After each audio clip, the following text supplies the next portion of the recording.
Welcome to the Daily Digital Download for Thursday, June 12th.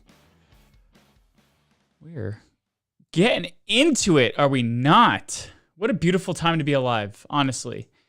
And also, today was a super fun day for news.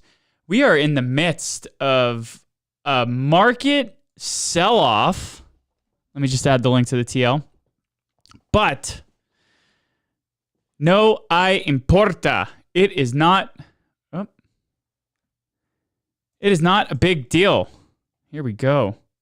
Why is it not letting me post this? You guys are seeing this, right? Here, let's do this again. Anyways, we're live. Thank you for tuning in. Post, baby, post. Whoops, I already said that. No, I didn't. Here, let's just do that. There we go. Ay. Anyways, thank you to everyone who is tuning in to this now and or in the future. We are currently in the midst of a negative market cycle. However, there are folks clamoring for the bottom. I know from previous experience that calling the bottom or the top is a fool's errand, and I am a proponent for dollar cost averaging. It takes your stress out of the market, out of the day-to-day situations. Do I need to buy now? Is this news good? Is this news bad? And if you're here for the long term, time in the market is better than timing the market. That is to say, though, this is not financial advice, and dollar cost averaging only works if the asset goes up. DCA only if you think the asset you're DCAing into will go up. Anyways, that's enough of me and my spiel. Like I said, we have a ton of news today. Most of it pretty awesome. I love when Senator Cynthia Lummis jumps into the fray. During a recent CNBC interview with Lummis, she sharply criticized JP Morgan's CEO, Jamie Dimon, calling his comments about Brian Armstrong and Coinbase distasteful and suggesting that the banking executive either hasn't read the crypto market structure bill before Congress or is actively trying to mislead the public. Ooh. Lummis, we're going to miss you when you retire. Jamie Dimon said that CEO of Coinbase, Brian Armstrong, was, quote, full of shit, discussing the CLARITY Act. And he basically said that the legislation fails to adequately account for AML and BSA, which are anti-money laundering laws and the Bank Secrecy Act. Lummis clapped back, saying that both the AML and the BSA, which banks are subject to, also apply to digital assets. She said it's in the bill, suggesting that Jamie Dimon himself hasn't read the bill. Lummis retires this year. We're going to lose an advocate on the Hill for Bitcoin and blockchain more broadly. In other American government news yesterday, U.S. Secretary Treasury Scott Bessent was in front of the Senate Banking Committee for a hearing. And he is urging Congress to act at deliberate speed to establish a Bitcoin strategic reserve while also pushing to get the market structure bill passed, CLARITY Act. It's a little strange to see him pushing for deliberate speed to establish a Bitcoin reserve. We already have one. If you're a criminal and your Bitcoin has been seized by the US government, guess what? The current mandate is to not sell those Bitcoin that have been seized. And I believe the US government is sitting on around 350,000 Bitcoin, which puts it at the largest known state actor sitting on a pile of Bitcoin. Bessent is also asking for the CLARITY Act to get pushed by the summer, which, I mean, that's all the time we have. Priorities on the Senate floor will turn to budget bills before the end of the year, and midterm elections are in November, which will take up lawmakers' time after the summer. And they go on a break in August, they, meaning Congress. So if CLARITY Act can't get reconciled and put to the floor for vote in Senate in June or July, we're in trouble. And I am firmly in camp, a bill is better than no bill. Because as I've said many times in the previous Daily Digital Downloads, right now it's good.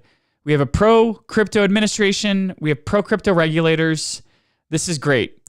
What happens in 3 years if AOC and Warren become president and vice president, and they go on their anti-crypto tirade, just like the previous administration did?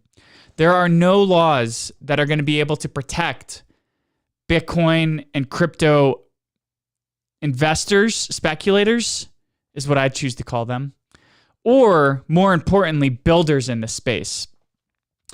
The amount of friends I had offshoring during the Biden administration and the amount of people I knew that were seriously going down the path of moving their businesses, their crypto and blockchain businesses from the US to an offshore entity was ridiculous.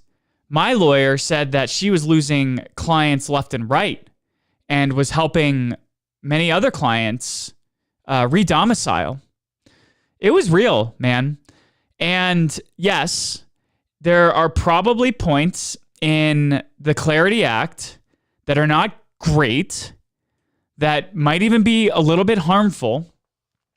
But do those potential negatives outweigh the for sure negative that we'll have if we have another anti-crypto administration? Because right now, all we have are executive orders and mandates, which can be changed when a new president comes into term. And we have regulators that are favorable. But again, the previous regulator for the SEC, Gary Gensler, wasn't favorable towards the industry. And even worse, this guy taught at MIT before he was the SEC chair, and he clearly understood Bitcoin and Ethereum. And I remember when he was tapped to be the SEC chair, that CT and the industry was excited because we finally had a regulator who understood this technology. And yet, look at all the Wells notices that his agency sent. Look at all the people that they attacked. Look at all the smoke and mirrors that they threw out there. Come in and register. We'll work with you. And then the people who came in to register with the SEC got Wells notices. It was insanity. And this is why I am in camp pro-bill. Let's get a bill through. Because for better or worse, laws will protect builders and investors in the future. And we can fight another day. We can get language that doesn't work amended. It will take time. It will be slow. It will be laborious. But we can do that. So, all that said, it's nice to see some pressure being put on Congress to move on the CLARITY Act. Let's talk about Hyperliquid for a second. Hyperliquid is having its moment in the sun.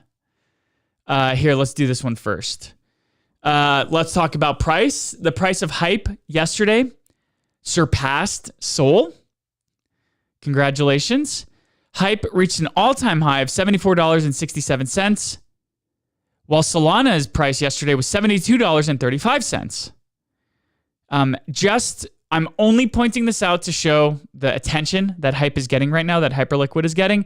That being said, Solana's market cap is at $42 billion and Hyperliquid's is at $16 billion. So yeah, cool. Price is up. That's awesome. But we have to look at circulating supply and total market cap. Why is Hype having its moment in the sun? Well, earlier this year, I started noticing traditional commodities traders, traditional meaning folks that trade oil and commodities like wheat and others and gold and what have you. Let me take a quick sip of coffee. They were all starting to talk about Hyperliquid. Why? Well, their expertise is in commodities. Their expertise is in metals, in oils, in goods. And largely, the largest commodities markets are in the US, the CME. Well, when HIP-3 launched, was it February? Excuse me if I don't know the exact month. It was this year. Que pena. The shame of not knowing when HIP-3 launched. That being said, I also started focusing on Hyperliquid this year because I goofed not paying attention to it last year in 2024. But anyways, I digress. When I'm listening to crypto podcasts and commodities traders are coming on to talk about trading over after hours and on weekends, I was largely hearing this in March and April. That's when it clicked for me that Hyperliquid has moved beyond the crypto native and has snuck into the zeitgeist of the broader traditional markets. And I think that says a lot, especially when precious metals were just ripping earlier this year. That attracted a lot of traditional traders to Hyperliquid. And so we saw a lot of non-crypto folks, a lot of non-crypto natives using their first blockchain and crypto product. And so as such, this narrative that's been building around Hyperliquid and its activity is probably why the price of the token got pushed up. HIP-3 is the builder deployed perpetual framework where if you use, how many hype was it? 250,000 hype, I want to say. You could open any market. If you seeded a gold market using 250,000 hype, tokenized gold could be traded on Hyperliquid. And that's what HIP-3 did. It enabled user-made markets because there was liquidity to back them. The share of monthly perpetual volume against all centralized exchanges reached 6.63% in May, which was Hyperliquid's highest point ever. Against Binance specifically, that ratio reached 14.4%. Binance is a large competitor. There was $62 billion in volume alone in May. And right now, when this article was written yesterday, there was $3 billion in open interest. That being said, and this is also why I mentioned the non-crypto natives joining Hyperliquid to trade there.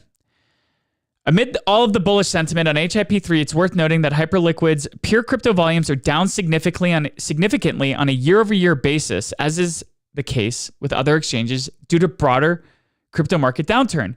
So while spot trading of crypto assets is down, Hyperliquid is just pumping these numbers up. And the majority of markets, of the most traded markets on Hyperliquid, are tokenized RWAs.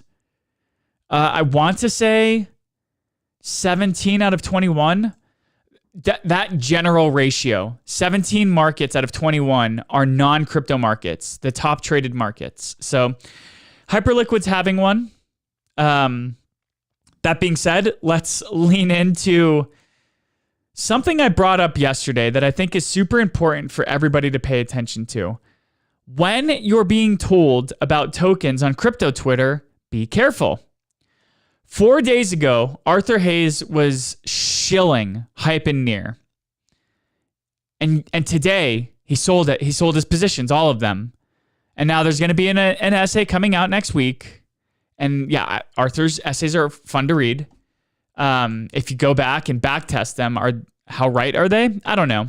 I've actually gotten into several debates about this with my OG friends. But that being said, this is why you can't blindly follow people on Twitter about their sales and their purchases. Now, blindly listen to what I had to say yesterday. I joke, I kid. Or 2 days ago. If you're buying Hype, Zcash, or Near today, congratulations, you're doing it wrong. The best time to buy those assets was weeks or months ago. Don't chase trends or you become the exit liquidity. And that is exactly what happened here. Arthur Hayes was shilling these tokens and then he sold them. Hey, I'm a free market maximalist. If you want to, anybody should be able to buy and sell whatever they want. I'm just saying, develop your own thesis. Don't follow people blindly, especially people who use big words and fancy essays and I don't know, man. Whatever. Why did he sell, per se? Well, because of higher energy prices due to the war in the Middle East, inventory restocking, which might act as a headwind for risk assets, such as altcoins, and that AI was part of his decision to sell both Near and Hype, mostly for Near. Because he said he predicts that Trump is going to take an anti-AI stance to secure a win for the Republican Party in the U.S. midterm elections, potentially impacting projects like Near, which has positioned itself as an AI native blockchain.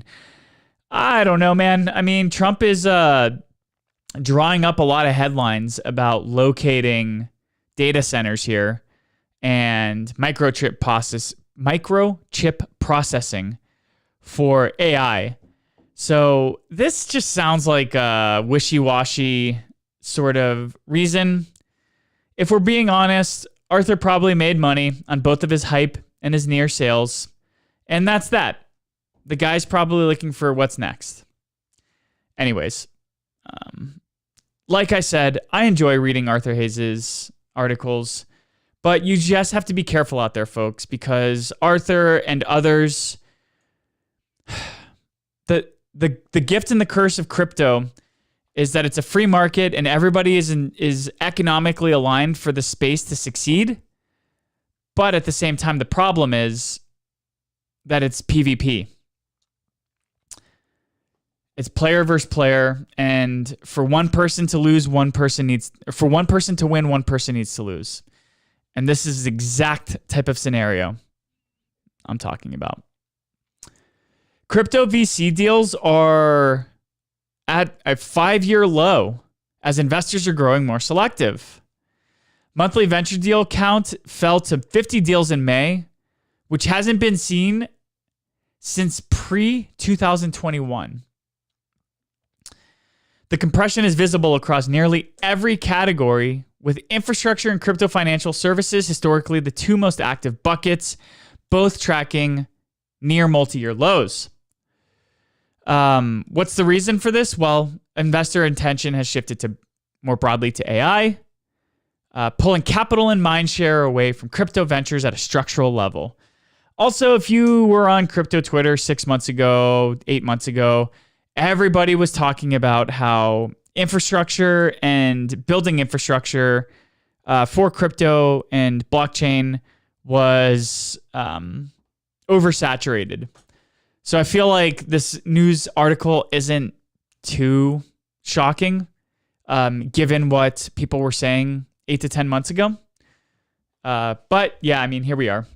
Proof is in the pudding. Look, and this 8 to 10 months ago, look at where we were with deals. Infrastructure 16, 13, yeah. Anyways. Also, the crypto space is struggling to provide the volume of compelling early stage opportunities that were characterized in the 2021 and 2024 cycles. Welcome to the bear market. The next wave of people that are going to be invested in are beginning to build their products now. Watch. Just watch. In 2026 and 2027, 2028, when we start seeing these sweetheart deals. A lot of these founders are going to be talking about how they started building in late 2025 and throughout 2026. That being said, we might have seen deal flow reduce, but funding totals are remaining somewhat elevated. For example, Kalshi raised $1 billion. So that's just one VC deal. This dynamic points to a market that is consolidating rather than contracting uniformly. And as I was just saying, for builders, this moment carries an underappreciated upside. With deal counts at pre-cycle lows, the competitive noise that characterized prior boom periods is largely absent. If you're knocking on doors, fundraising, this is a great time. You have less competition. What is next? Bitmine. Oh, man. Social media is dunking on Saylor and on Lee right now because they're both down billions of dollars on their DATs. And Bitmine announced yesterday that they're planning to launch a dividend-paying perpetual preferred stock that offers 9.5% yield.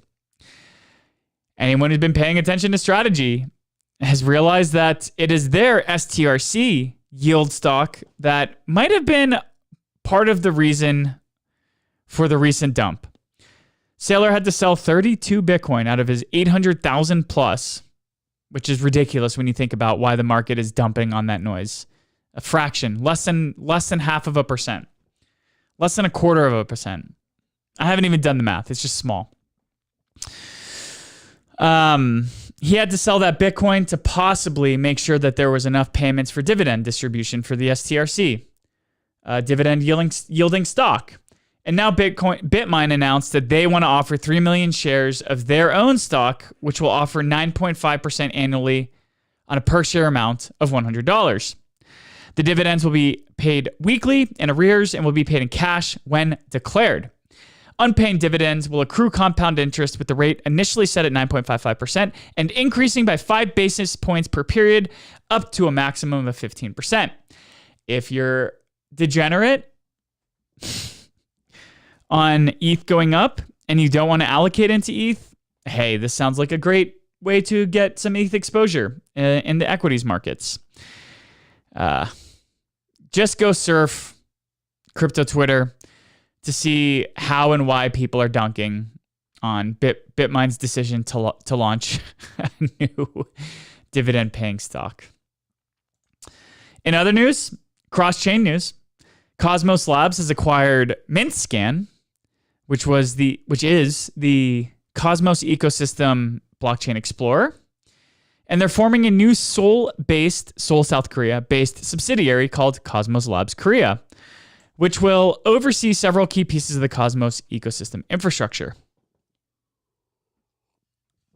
As part of the deal, a handful of Mintscan employees are going to be joining Cosmos Labs. And Mintscan tracks more than 80 Cosmos-based blockchains, together with Skipco, IBC Eureka, and Cosmos Hub development under one roof. Cosmos Labs will be able to focus more on providing solutions that are oriented to enterprise adoption efforts and accelerating the Cosmos Hub product roadmap. Cosmos Hub dropped the ball during the 2021-2022 bull run. The problem with Cosmos is the app chain thesis, in that you can launch a chain for any product or project that you want to, but there's no unified layer for these chains to build around. And for all of its goods and its bads with Ethereum and the L2 roadmap, every L2 relied on Ethereum for state. So there was still this anchor that connected all of the L2s. And even though it might have been vampiric for the price of ETH, or it might have been vampiric for where liquidity was leaving Ethereum and going to other L2s, there was still that relationship between these new networks and Ethereum. Cosmos suffered from not having this kind of anchor. And during the 2021-2022 bull era, there was a large conversation surrounding the Cosmos Hub, which was going to act as the Atom economic zone, which would tie these app chains all of these 80 different Cosmos chains to Cosmos Hub and give more of a cementing factor to Atom as an asset. But it never materialized. And for all of the good that being able to launch an app chain in the Cosmos ecosystem offered, there was also equally equally and contracting cons. Largely, that the second that you launched a new app chain, you were competing for liquidity against the other app chains. You were competing against abstracting users from other app chains. And then, of course, not to mention Terra Luna, the largest successful app chain in the Cosmos ecosystem, was responsible for losing tens of billions of dollars in investor value, and also a huge smear on the ecosystem. And I honestly, Cosmos and the Atom token have not been able to recuperate the levels of capital, of attention, of intellect during that time. The overall goal is to provide both public and private blockchains with a connect once, access everything model, rather than requiring numerous separate integrations. So I've been a longtime fan of the Cosmos SDK, of Atom, and of Cosmos. I hope that this consolidation can help the ecosystem grow out of the funk that it's in. Last two pieces of news, both of them good.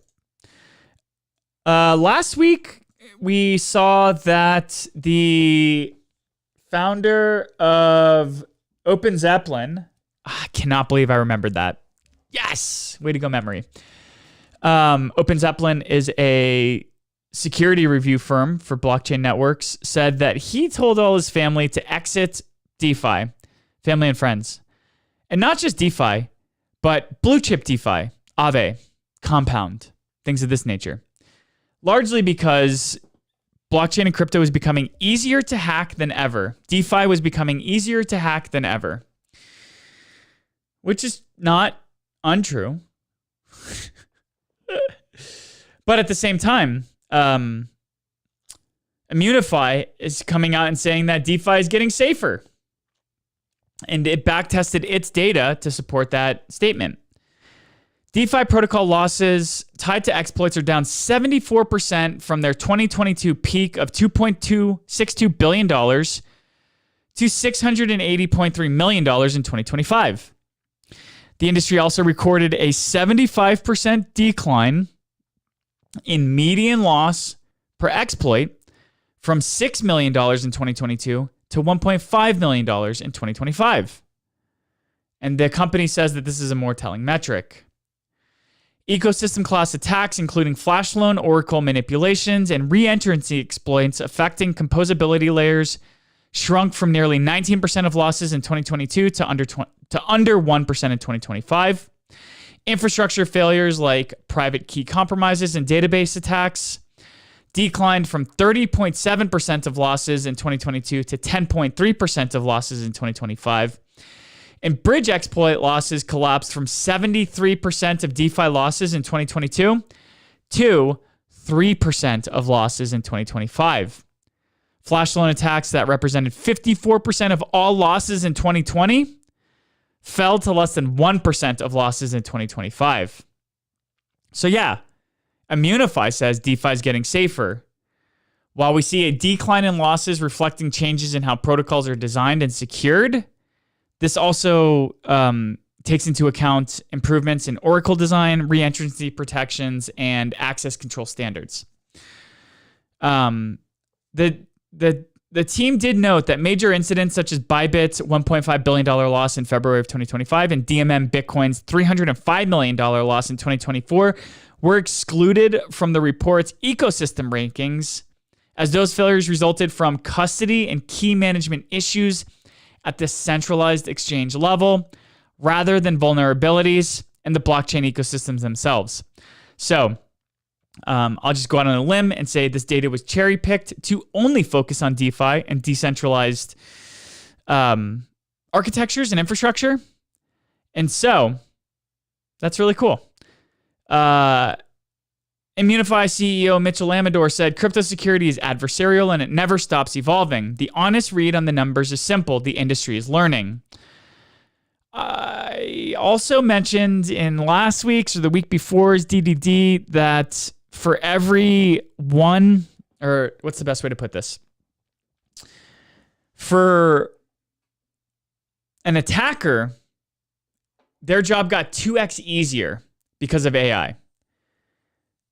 And defenders are having to scuffle, fight to keep up with this. So Amador said, amongst the emergence of AI as an accelerator of the security arms race, AI lowers the barrier to entry for attackers, helping more people read code bases faster and automate parts of vulnerability discovery. On defense, however, AI is more powerful because defense is mostly a scale problem. Triage, monitoring, pattern recognition, and simulating edge cases all scale with good tooling. We just need more people doing defense.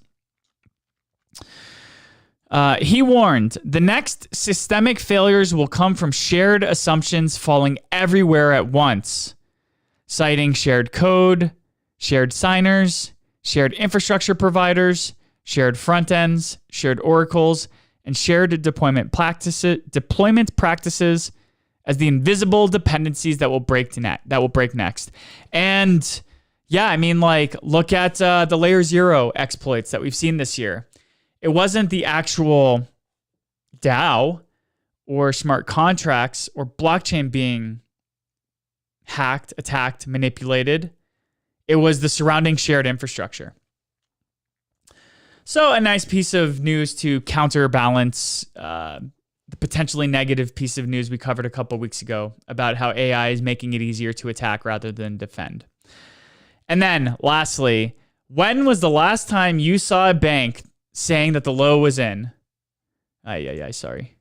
Please tell me this is still highlighted. Standard Chartered is saying that we might be near the bottom. Jeffrey Kendrick, this is the third time in 2 weeks I've mentioned you. Jeffrey is the head of digital assets research at Standard Chartered, which recently launched its... Oh, no, that was SoFi. Never mind. Ignore what I just said. Jeffrey Kendrick said, this week has been painful in crypto. There's really no other way of putting it. But I think when we look back at the end of 2026 with Bitcoin at $100,000 and ETH at $4,000, we will say this was the buying zone we all wanted. Why is he saying that we're at the bottom? Well, first of all, he called for pain in February, calling for Bitcoin to hit 50K and Ether to hit $1,400, flagging ETF capitulation as a real downside risk. This did not materialize. ETF holdings went from 682,000 Bitcoin to a peak and then settled at around 674,000, which tells him that ETF holdings are more structurally strong than he'd feared in February. But strategy has a role to play in all this. Even though they sold their 32 Bitcoin the other day, which spurred the whole dump, that was the second time in 4 years, 3.5 years, that strategy sold. The first time they sold was 700 Bitcoin for tax optimization back in December of 2022, and then it bought 810 Bitcoin just 2 days later. Jeffrey expects this week's response to be materially more aggressive. In his view, strategy could execute either a 10x repurchase of 320 Bitcoin or a 100x repurchase of 3,200 Bitcoin. A confirmation of that buying would be a tentative signal that the low is printed. I personally don't like relying on strategy or Sailor to be a signal, but this is what Standard Chartered's head of research is saying.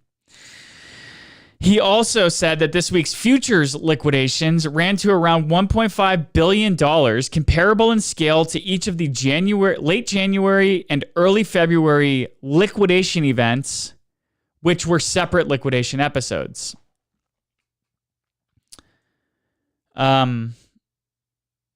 This view aligns with the bank's broader constructive stance on digital assets. I just want to note that even though I love hearing people say why the bottom might be in and using big fancy numbers and terms and looking at markets and things like that, we should also acknowledge that Standard Chartered is probably pushing their book somehow. So take everything you hear with everyone from a grain of salt, from Arthur Hayes to Jeffrey Kendrick and everyone in between, myself included. Do your own research. Don't listen to anybody for financial advice. None of this is financial advice. And with all that said, if you want to keep up with what's going on in the broader blockchain and cryptocurrency space, please don't hesitate to subscribe to the newsletter at thesmarteconomist.beehive.com down below. I would greatly appreciate anyone and everyone who wants to follow that. This is your weekly no hype newsletter about the blockchain and cryptocurrency industry. All signal, no noise, baby.